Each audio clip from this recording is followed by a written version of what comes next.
Hi friends, mind ഫിറ്റ്നസ്സിലേക്ക് സ്വാഗതം. ഞാൻ John Abraham, counselling psychologist. ഇന്ന് പങ്കുവയ്ക്കുവാൻ ആഗ്രഹിക്കുന്ന ഇൻഫർമേഷൻസ് ADHD അല്ലെങ്കിൽ attention deficit hyper activity disorder എന്ന വിഷയത്തെക്കുറിച്ചാണ്. ഇതൊരു ന്യൂറോ ഡെവലപ്മെൻറ്റ് ഡിസോർഡറാണ്. ഇത് തലച്ചോറിൻ്റെ വളർച്ചയെയും പ്രവർത്തനത്തെയും ബാധിക്കുന്നൊരു ഡിസോർഡറാണ്. ഇതൊരു അവസ്ഥയാണ്. ഇതിൻ്റെ കോർ സിംറ്റംസ് എന്ന് പറയുന്നത് ഇൻഅറ്റൻഷൻ, ശ്രദ്ധ കേന്ദ്രീകരിക്കുന്നതിനുള്ള ബുദ്ധിമുട്ട്. രണ്ടാമത് അൺകൺട്രോൾഡ് ഇമ്പൾസസ്, അമിതമായ പ്രവർത്തന പ്രേരണ. മൂന്നാമത് ഹൈപ്പർ ആക്ടിവിറ്റി, ഇറഗുലേറ്റഡ് ആക്ടിവിറ്റി എന്ന് പറയുക, അല്ലെങ്കിൽ അമിതമായ ചലനം. ADHD പ്രധാനമായും 3 തരത്തിലുണ്ട്. ഒന്ന് പ്രീഡോമിനൻ്റ്ലി ഇൻഅറ്റൻറ്റീവ് ടൈപ്പ് എന്ന് പറയും. ഇതിൻ്റെ പ്രത്യേകതകൾ: പ്രശ്നങ്ങൾ സൃഷ്ടിക്കും, അതിൽ ഓർഗനൈസിങ്, പ്ലാനിങ് എന്നിവ ഉണ്ടായിരിക്കുന്നതല്ല, മെമ്മറി ഇവർ കുറവായിരിക്കും, ഇൻസ്ട്രക്ഷൻസ് ഫോളോ ചെയ്യാൻ ഇവർക്ക് ബുദ്ധിമുട്ടാണ്, അത് കേൾക്കാനും അനുസരിക്കാനും പ്രയാസമാണ്, ഹൈപ്പർ ആക്ടിവിറ്റി ഇവരിൽ കുറവായിരിക്കും. രണ്ടാമത്തെ ടൈപ്പ് എന്ന് പറയുന്നത് പ്രീഡോമിനൻ്റ്ലി ഹൈപ്പർ ആക്റ്റീവ് ഇമ്പൾസീവ് ടൈപ്പ് എന്ന് പറയുന്നു. വിശ്രമമില്ലാതെ ഓടി നടക്കുക എന്നതിൻ്റെ പ്രത്യേകതയാണ്. സംസാരം വളരെ കൂടുതലാണ്. അതുപോലെ തന്നെ ചിന്തിക്കാതെയുള്ള പ്രവൃത്തി ഇവരിൽ കൂടുതലായിരിക്കും. ഒരിടത്ത് അടങ്ങിയിരിക്കാൻ പ്രയാസമാണ്. ഊഴത്തിനായി കാത്തിരിക്കാൻ ഇവർക്ക് ക്ഷമയുണ്ടായിരിക്കത്തില്ല. പ്രവർത്തന പ്രേരണ, അത് ഇമ്പൾസിവിറ്റി, ഇവ കൺട്രോൾ ചെയ്യാൻ പ്രയാസമാണ്. ഇതിൻ്റെ രണ്ടിൻ്റെയും കൂടെ കമ്പൈൻഡ് ടൈപ്പാണ് മൂന്നാമത്തെ ടൈപ്പ്. പ്രീഡോമിനൻ്റ്ലി ഇൻഅറ്റൻറ്റീവ് ടൈപ്പും പ്രീഡോമിനൻ്റ്ലി ഹൈപ്പർ ആക്റ്റീവ് ഇമ്പൾസീവ് ടൈപ്പോട് ചേരുന്നതാണ് മൂന്നാമത്തെ ടൈപ്പ് ADHD. ADHD ശ്രദ്ധിക്കപ്പെടുന്നത് ഏറെയും സ്കൂൾ സെറ്റിങ്സിലാണ്. കാരണം സ്ട്രക്ചേർഡ് എൻവയോൺമെൻറ്റിൽ ഇവർ ഭയങ്കരമായി സ്ട്രഗിൾ ചെയ്യാറുണ്ട്. ശ്രദ്ധയില്ലായ്മ, അതുപോലെ തന്നെ അടങ്ങിയിരിക്കാൻ കഴിയാത്ത അവസ്ഥ, നിർദ്ദേശങ്ങൾ കേൾക്കാനും അനുസരിക്കാനുമുള്ള ബുദ്ധിമുട്ട് എന്നിവ കാരണം ഇവർ വളരെയേറെ സ്ട്രഗിൾ ചെയ്യാറുണ്ട്. ഹോംവർക്ക് കൃത്യമായി ചെയ്യുക ഇവർക്ക് പ്രയാസമുള്ള കാര്യമാണ്. ADHD 3 വയസ്സിന് മുൻപ് ആരംഭിക്കും, പക്ഷേ ഐഡൻറ്റിഫൈ ചെയ്യാൻ പ്രയാസമാണ്. ഏർലി ഹിൻസ് എന്ന് പറയുന്നത് ഒട്ടും വിശ്രമമില്ലാതെ ചലിക്കുക, അതുപോലെ തന്നെ ഉറക്കക്കുറവ് എന്നിവയാണ് ADHD ഏർലി ഹിൻസ് 3 വയസ്സിന് മുൻപുള്ളത്. 3 തൊട്ട് 5 വരെയുള്ള വയസ്സിൽ പ്രീ സ്കൂൾ പീരീഡ് എന്ന് പറയും. ഇവിടെ സിംറ്റംസ് കുറച്ചുകൂടെ വ്യക്തമാകും. ഒരിടത്ത് ഇരിക്കാനുള്ള പ്രയാസം, അതുപോലെ തന്നെ നിരന്തരമായി തടസ്സം സൃഷ്ടിക്കുക, എല്ലായിടത്തും ഓടി നടക്കുക എന്നീ കാര്യങ്ങൾ സാധാരണമാണ്. 6 തൊട്ട് 12 വരെയുള്ള വയസ്സിൽ സിംറ്റംസ് കുറച്ചുകൂടെ വ്യക്തമാകും. ശ്രദ്ധയില്ലായ്മ, അശ്രദ്ധ നിമിത്തമുള്ള പിഴവുകൾ, വ്യക്തമല്ലാത്ത ഉത്തരങ്ങൾ എന്നിവ ഈ പ്രായത്തിൽ സാധാരണമാണ്. ടീനേജ് പ്രായത്തിലെത്തുമ്പോൾ 13 തൊട്ട് 18 വരെയുള്ള വയസ്സിൽ സിംറ്റംസ് ഒന്ന് ഹൈപ്പർ ആക്ടിവിറ്റി ഇവരിൽ കുറയാൻ സാധ്യതയുണ്ട്. ശ്രദ്ധയില്ലായ്മ, പ്രവർത്തന പ്രേരണ, ഇമ്പൾസിവിറ്റി എന്നിവ തുടരും. മറവി ഉണ്ടാകും. പ്ലാനിങ് ആൻഡ് ഓർഗനൈസിങ് ഇവർ കുറയും.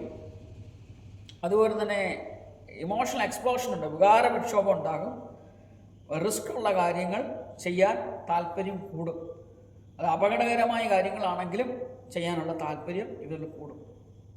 ADHDയുടെ കാരണങ്ങൾ പലതാണ്. Genetical factors, biological factors, environmental factors എന്നിവയുടെ ഒരു കോമ്പിനേഷനാണ് ADHDയുടെ കാരണങ്ങൾ. അതിനകത്ത് ജനറ്റിക്കൽ ഫാക്ടേഴ്സിനകത്ത് പ്രധാനമായിട്ടൊന്നുള്ളത് ഹെറിറ്റബിലിറ്റി. 70 തൊട്ട് 80 വരെ ശതമാനം ഹെറിറ്റബിലിറ്റി കാരണം ADHD ഉണ്ടാകാനുള്ള സാധ്യതയുണ്ട്. മാതാപിതാക്കൾ ആർക്കെങ്കിലും ADHDയുടെ സിംറ്റംസ് ഉണ്ടെങ്കിൽ അത് കുട്ടികൾ അത് ഡെവലപ്പ് ചെയ്യാൻ സാധ്യത കൂടുതലാണ്. രണ്ടാമത്തെ ഒന്നാണ് ജീൻസ് ഇൻവോൾവ്മെൻറ്റ്, അതായത് പോളിജനിക്കാണത്. പല ജീനുകളിലുള്ള ഇതിൻ്റെ ചെറിയ ചെറിയ അവസ്ഥകൾ അല്ലെങ്കിൽ അതിൻ്റെ ചെറിയ ചെറിയ എഫക്റ്റുകൾ ഒന്നിച്ച് ചേർന്ന് ഒരു ADHD ജീൻ ഉണ്ടാകുന്നു. അങ്ങനെ ADHD കുഞ്ഞുങ്ങൾക്ക് സംഭവിക്കാറുണ്ട്. അതുപോലെ തന്നെ ഡോപ്പമിൻ്റെയും നോർപിനെഫ്രൈൻ്റെയും ഇംബാലൻസ് ഇവരിൽ വളരെ അതാണ് ഇവർ യഥാർത്ഥത്തിൽ ഇവരുടെ ഈ മാനസിക അവസ്ഥയിലേക്ക് അല്ലെങ്കിൽ ഈ ബ്രെയിനിൻ്റെ ഈ അവസ്ഥയിലേക്ക് അവരെ നയിക്കുന്നതിന് പ്രധാനപ്പെട്ട കാരണങ്ങളൊന്നാണ് ഡോപ്പമിൻ്റെയും നോർപിനെഫ്രൈൻ്റെയും കുറവെന്നുള്ളത്. അത് ഡോപ്പമിൻ്റെ കുറവുണ്ടാകുമ്പോൾ ഒന്നാമത് ഒരു മോട്ടിവേഷനും അറ്റൻഷനും അതുപോലെ തന്നെ റിവാർഡ് പ്രോസസ്സിങ് എന്നിവയെ അത് ബാധിക്കുന്നു. രണ്ടാമത് നോർപെൻഫ്രൈൻ്റെ കുറവ് വരുമ്പോൾ അറൗസൽ ആൻഡ് അലേർട്ട്നെസ് ഇവരിൽ അതിനെ ബാധിക്കുന്നു. അതുപോലെ സെറോട്ടോണിൻ്റെ ഇൻബാലൻസ് ഇവരിൽ ഇമ്പൾസ് കൺട്രോളിനെ മൂഡ് റെഗുലേഷനെയും സാരമായി ബാധിക്കുന്നു. അടുത്ത വന്ന് ബ്രെയിൻ സ്ട്രക്ചർ ആൻഡ് ഫങ്ഷൻ എന്നുള്ളതാണ്. ബ്രെയിൻ സ്ട്രക്ചർ ആൻഡ് ഫങ്ഷൻ ഉള്ള വ്യത്യസ്തതയാണ് ഇവർക്ക് ഈ പ്രശ്നം ഉണ്ടാകാനുള്ള ഒരു പ്രധാന കാരണം. തലച്ചോറിൻ്റെ വളർച്ച, പ്രത്യേകിച്ച് പ്രീഫ്രണ്ടൽ കോർട്ടക്സിലും ബേസൽ ഗാംഗ്ലിയ, സെറിബെല്ലം എന്നിവയിലുള്ള വളർച്ചയുടെ കുറവാണ് പ്രധാനമായും ഈ അവസ്ഥയ്ക്ക് കാരണമായി മാറുന്നത്. അത് കാരണം പ്രീഫ്രണ്ടൽ കോർട്ടക്സിന് വളർച്ച കുറയുമ്പോൾ അറ്റൻഷൻ, അതുപോലെ തന്നെ പ്ലാനിങ്, ഡിസിഷൻ മേക്കിംഗ് എന്നിവയുടെ കൺട്രോൾ കുറവായിരിക്കും. ബേസൽ ഗാംഗ്ലിയയുടെ വളർച്ചയുടെ കുറവ് ഒന്ന് ബോഡി മൂവ്മെൻറ്റ്, അതുപോലെ ബിഹേവിയർ എന്നിവയെ നിയന്ത്രിക്കുന്നു. അതുകൊണ്ട് അതിന് നിയന്ത്രണം വളരെ കുറയാൻ സാധ്യതയുണ്ട്. സെറിബെല്ലത്തിൻ്റെ വളർച്ച കുറവ് ഇവരെ കോർഡിനേഷൻ ആൻഡ് അതുപോലെ അറ്റൻഷൻ്റെ ചില ആസ്പെക്റ്റിലുള്ള സപ്പോർട്ടുള്ളതാണ്, അത് കുറയുവാൻ സാധ്യതയുണ്ട്. യഥാർത്ഥത്തിൽ ജനനത്തിന് മുൻപ് പ്രീനേറ്റൽ പീരീഡ് ഒന്ന് മദറിൻ്റെ സബ്സ്റ്റൻസ് യൂസ് ഈ കുട്ടികളെ ഈ ഒരു അവസ്ഥയിലേക്ക് നയിക്കുന്നതിന് കാരണമായി മാറുന്നു.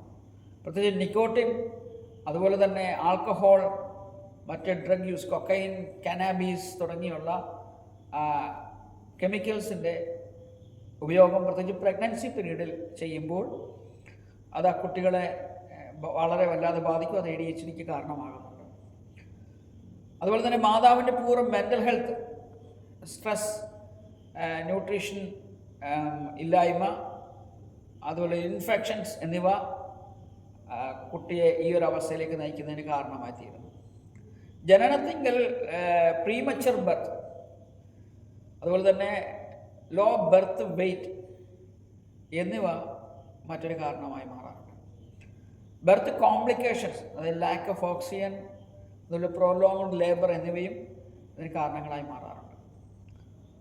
ജനനത്തിന് ശേഷം ഏർലി ചൈൽഡ്ഹുഡിൽ അപകടകരമായ കെമിക്കൽസുമായിട്ടുള്ള കോണ്ടാക്ട്സ് ADHDക്ക് കാരണമായി തീരുന്നുണ്ട്. പ്രത്യേകിച്ച് ലെഡ്, ടോക്സിൻ, അതുപോലെ ഇൻഡസ്ട്രിയൽ കെമിക്കൽസ്, ഫാമിംഗ് കെമിക്കൽസ്, അതുപോലെ തന്നെ പ്ലാസ്റ്റിക്കിനകത്തുള്ള കെമിക്കൽസ്, കോസ്മെറ്റിക് കെമിക്കൽസ് എന്നിവ ഇതിന് കാരണങ്ങളായി മാറാറുണ്ട്.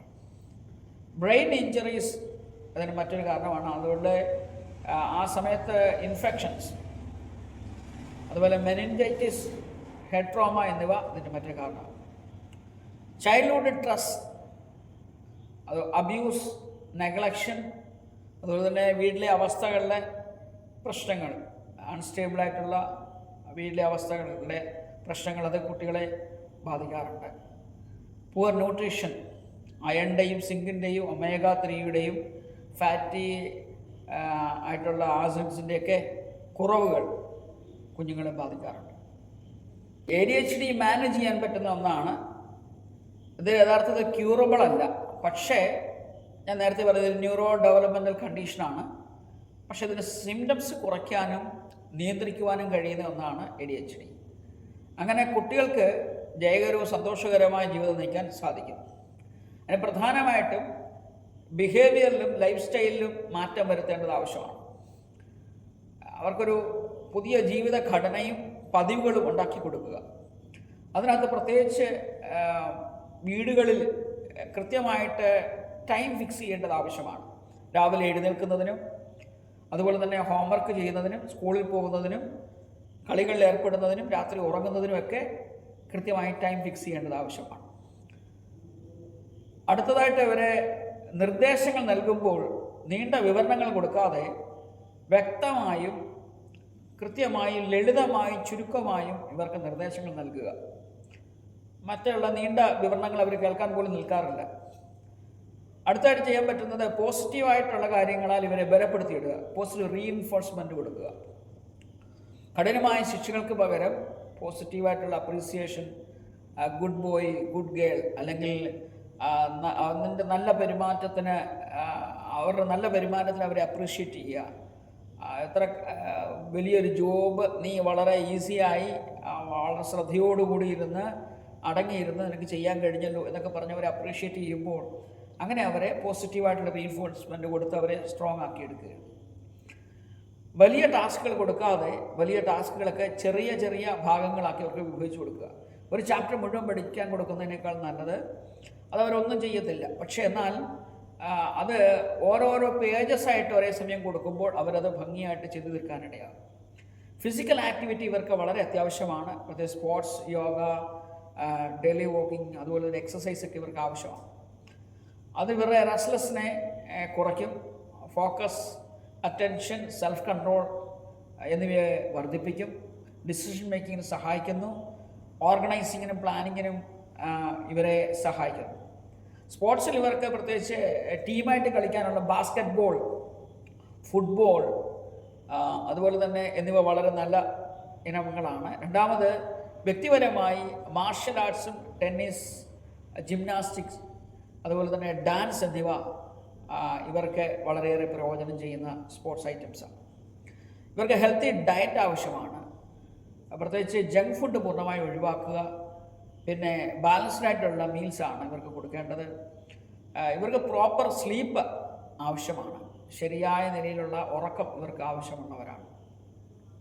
ഒരു ADHD ചൈൽഡിന് വളരെയേറെ സപ്പോർട്ടുകൾ ആവശ്യമാണ്. പ്രത്യേകിച്ച് അവരുടെ ടീച്ചേഴ്സിൽ നിന്നും അവരുടെ മാതാപിതാക്കളിൽ നിന്നും ഏറ്റവും കൂടുതൽ സപ്പോർട്ട് ആവശ്യമുള്ളവരാണ് ADHD ചിൽഡ്രൻ. പ്രത്യേകിച്ച് അവർക്ക് അതുപോലെ തന്നെ സൈക്കോളജിക്കൽ ഹെൽപ്പ് അവർക്ക് ആവശ്യമാണ്. ബിഹേവിയർ തെറാപ്പികൾ അവർക്ക് കൊടുക്കേണ്ടത് ആവശ്യമാണ്. Cognitive behaviour therapy, mindfulness, meditation എന്നിവ ഇവർക്ക് ആവശ്യമാണ്. ഇവരുടെ പേരൻസിന് ട്രെയിനിങ് ആവശ്യമാണ്. പ്രത്യേകിച്ച് ഇവരുടെ ടൈം മാനേജ്മെൻറ്റ്, അതുപോലെ തന്നെ വർക്ക് സ്കിൽസ് എന്നിവ ഡെവലപ്പ് ചെയ്യുന്നതിനും ഇവരെ ഗൈഡ് ചെയ്യുന്നതിനും സപ്പോർട്ട് ചെയ്യുന്നതിനും പേരൻസിന് ട്രെയിനിങ് ആവശ്യമാണ്. സ്കൂളിൽ ഇവർക്ക് വളരെയേറെ സപ്പോർട്ട് ആവശ്യമാണ്. ഇവർക്ക് ഇവരുടെ ടാസ്കുകൾ കംപ്ലീറ്റ് ചെയ്യുന്നതിന്, ഇവരുടെ കാര്യങ്ങൾ ചെയ്യുന്നതിന് എക്സ്ട്രാ ടൈം ഇവർക്ക് അനുവദിച്ചു കൊടുക്കേണ്ടത് ആവശ്യമാണ്.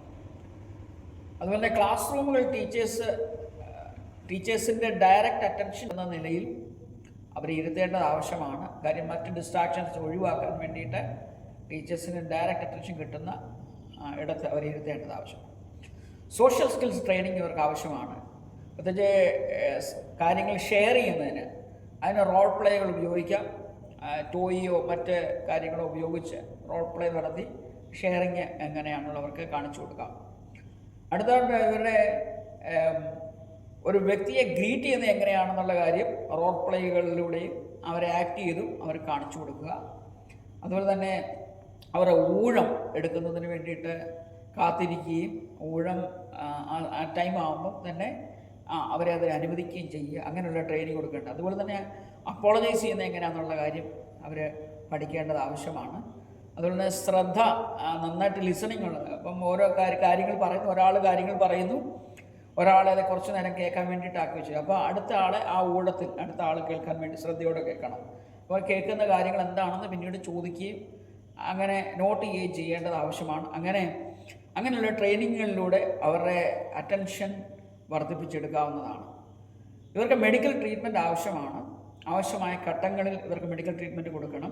പ്രത്യേകിച്ച് സ്റ്റിമുലൻ്റ് മെഡിക്കേഷനാണ് ഇവർക്ക് ആവശ്യം. ഒന്ന് ഈ ഡോപ്പമിൻ്റെയും നോർപെൻഫ്രൈൻ്റെയും ഇമ്പ്രൂവ്മെൻറ്റിന് വേണ്ടിയിട്ടാണ് ഇവർക്ക് മെഡിക്കേഷൻ ആവശ്യമായിട്ട് വരുന്നത്. രണ്ടാമത് ഇവർക്ക് ഡിപ്രഷൻ, ആൻസൈറ്റി കൂടുന്ന ഘട്ടങ്ങളിൽ ആൻറ്റി ഡിപ്രസൻ്റ് കെമിക്കൽസ് ഇവർക്ക് ആവശ്യമാണ്. ആ സമയത്ത് അങ്ങനെയുള്ള മെഡിക്കേഷൻസും ഇവർക്ക് കൊടുക്കേണ്ടതാണ്. ഇവരെ യഥാർത്ഥത്തിൽ ഒരിക്കലും ഇവർക്ക് മെഡിക്കേഷൻ കൊടുക്കുന്ന ഇവരുടെ രോഗസൗഖ്യത്തിന് വേണ്ടിയിട്ടല്ല, മറിച്ച് അവരുടെ സിംറ്റംസ് കൺട്രോൾ ചെയ്യാൻ വേണ്ടിയിട്ടാണ് ഇവർക്ക് മെഡിക്കേഷൻ കൊടുക്കുന്നത്. ഇവരുടെ പ്രത്യേകത യഥാർത്ഥത്തിൽ ഇവരെ മനസ്സിലാക്കി ആണ് അവരോട് ഇടപെടേണ്ടത്. ഇവരെ യുണീക്കായിട്ടുള്ള പേഴ്സൺസായിട്ട് ഇവരെ കാണുകയും ഇവരെ ഒരിക്കലും പ്രോബ്ലമാറ്റിക് ആയിട്ടുള്ള ആൾക്കാരായിട്ട് കാണാതിരിക്കുകയും ചെയ്യേണ്ട ആവശ്യമാണ്. ഇവർക്ക് ഒരുപാട് സ്ട്രെങ്ത്സ് ഉണ്ട്, ഒരുപാട് സ്ട്രെങ്തുകളുള്ള മേഖലകൾ ഇവർക്കുണ്ട്. അതുപോലെ തന്നെ ഇവരുടെ സ്ട്രഗിൾസ്, ഇവരുടെ ഈ ഇതുകൊണ്ട് നിമിത്തം ഉണ്ടാകുന്ന ഈ ബ്രെയിനിൻ്റെ ഫങ്ഷനിങ്ങിൻ്റെ വ്യത്യസ്തതയും ഇതിൻ്റെ വളർച്ച കുറവ് നിമിത്തം ഉണ്ടാകുന്ന സ്ട്രഗിൾസിനെ അനുഭാവപൂർവ്വം നമ്മൾ നോക്കി കാണേണ്ടത് ആവശ്യമാണ്. അല്ലാതെ ഒരിക്കലും അവരെ പ്രശ്നക്കാരായും വലിയ കുഴപ്പമുണ്ടാക്കുന്നവരെ കണ്ട് അവരെ ഡീൽ ചെയ്യാൻ ഇടയാകരുത്. അടുത്തത് വേറെ വലിയൊരു പ്രത്യേകത, ഇവർ വളരെ സപ്പോർട്ട് ആവശ്യമുള്ളവരാന്നുള്ള നിലയിൽ കണ്ടു വേണം ഇവരെ ഡീൽ ചെയ്യാൻ. ഇവരുടെ ഒരുപാട് എബിലിറ്റീസ് ഇവർക്കുണ്ട്. ഒന്ന്, ഇവർക്ക് ക്രിയേറ്റിവിറ്റി ഉണ്ട്, ഇമാജിനേഷൻ ഉള്ളവരാണ്, ഹൈപ്പർ ഫോക്കസ് ഉള്ളവരാണ്, എനർജറ്റിക് ആണ്, എന്തൂസിയാസം ഉള്ളവരാണ്. അതുപോലെ തന്നെ അവർ അഡോപ്റ്റബിലിറ്റി ഇവരിലുണ്ട്, ക്യൂരിയോസിറ്റി കൂടുതലാണ്. ഏത് പ്രശ്നവും കൈകാര്യം ചെയ്യുവാൻ ഇവർ പ്രാപ്തരായി കാലാന്തരേണ ഇവർ മാറാം. അതുകൊണ്ട് തന്നെ നമ്മൾ ഏറ്റവും അവരെ വ്യത്യസ്തരായി കാണുകയും അവരെ യുണീക്കായി കാണുകയും ചെയ്ത് അവരുടെ ജീവിത മണ്ഡലത്തിൽ അവർ ഉയർന്നു വരുവാൻ അവരെ സഹായിക്കുന്ന സപ്പോർട്ട് ടീച്ചേഴ്സിൽ നിന്നും പേരൻസിൽ നിന്നും മറ്റ് ആൾക്കാരിൽ നിന്നും സമൂഹത്തിൽ നിന്നും അവർക്ക് ഉണ്ടാകേണ്ടത് ആവശ്യമാണ്. അതുകൊണ്ട് അവരെ ജീവിതത്തിൽ ഒരിക്കലും മോശക്കാരായി കാണും. ബുദ്ധിപരമായി അവർ മോശക്കാരായിട്ടുള്ള ആൾക്കാരല്ല, വളരെയേറെ കഴിവുകളുള്ളവരാണ്. അവരെ വളർത്തിയെടുത്ത് അവരെ സമൂഹത്തിലെ ഏറ്റവും ഉന്നതരായി മാറ്റുവാൻ, ഏറ്റവും കഴിവുള്ളവരായി മിടുക്കരാക്കി മാറ്റുവാൻ നമുക്ക് ഒരുമിച്ച് ഉത്സാഹിക്കാം. അതിനായി നമുക്ക് കഴിയട്ടെ. നമ്മുടെ ശ്രമങ്ങൾ ആ നിലയിൽ വിജയിപ്പിക്കുവാൻ കഴിയട്ടെ. ഇത് എത്രയും നേരം ശ്രദ്ധയോടെ കേട്ടുകൊണ്ട് നിങ്ങൾക്ക് എല്ലാവർക്കും നന്ദി. ഈ വീഡിയോ ഇഷ്ടപ്പെടുന്നുവെങ്കിൽ നിങ്ങൾ ഇതിൻ്റെ ഷെയർ ചെയ്യുക, ലൈക്ക് ചെയ്യുക, അതുപോലെ തന്നെ സബ്സ്ക്രൈബ് ചെയ്യാൻ ശ്രമിക്കുക. Thank you.